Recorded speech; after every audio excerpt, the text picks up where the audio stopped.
ସେୟା କରୁଛନ୍ତି। ବରଗଡ଼ ଏବଂ ବରଗଡ଼ ପାଇଁ ମୁଁ ଧନ୍ୟବାଦ ଦଉଛି ରେଳ ମନ୍ତ୍ରୀ ବୈଷ୍ଣବଙ୍କୁ। ସେ ଯାହା କହୁଛନ୍ତି 4,324 କୋଟି ଟଙ୍କା ମଞ୍ଜୁର କରିଛନ୍ତି ରେଳ ପ୍ରକଳ୍ପ ପାଇଁ ଏବଂ 24 କୋଟି ଟଙ୍କା କାଲି କ୍ୟାବିନେଟ୍ ଆପ୍ରୁଭ୍ ହୋଇଛି। ମୁଁ ନରେନ୍ଦ୍ର ମୋदी ପ୍ରଧାନମନ୍ତ୍ରୀ की धन्यवाद ଦଉଛି, ରେଳ ମନ୍ତ୍ରୀ ବୈଷ୍ଣବଙ୍କୁ ଧନ୍ୟବାଦ ଦଉଛି। ଧର୍ମେନ୍ଦ୍ର ପ୍ରଭୁ ନୂଆପଡ଼ା ବରଗଡ଼ ରେଳ ଲାଇନ୍ର ନୂତନ ଲାଇନ୍ ପଡ଼ିବ 4,300 ପ୍ରଧାନଙ୍କୁ ଧନ୍ୟବାଦ ଦଉଛି ଏବଂ ମୋହନ ମାଝୀ की धन्यवाद ଦଉଛି। ମୋହନ ମାଝୀ कि भाग्य पाइच है तमें महाशून्य तम तरफ मु अभिनंदन जनाऊँगी।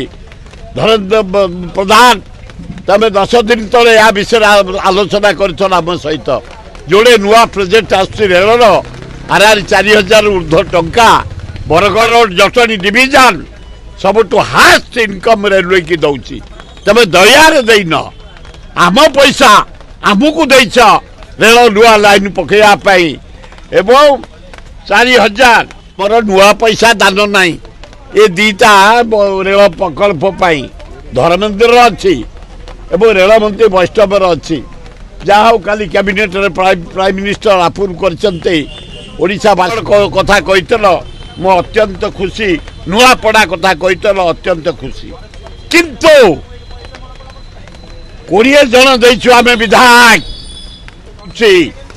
कौन पे दौची ना क्रोम बक्साइट अब्र कोयला लुहा पत्थर ए गुड्स ट्रेन जाई इंडिया रे खोर्धा नरेंद्र मोदी दया नुह भिकारी नुह अब खोर्धा डिविजन रेलवे इंडिया रे सबुठ हाईएस्ट इनकम दौच 324 कोटी टका देच धन्यवाद।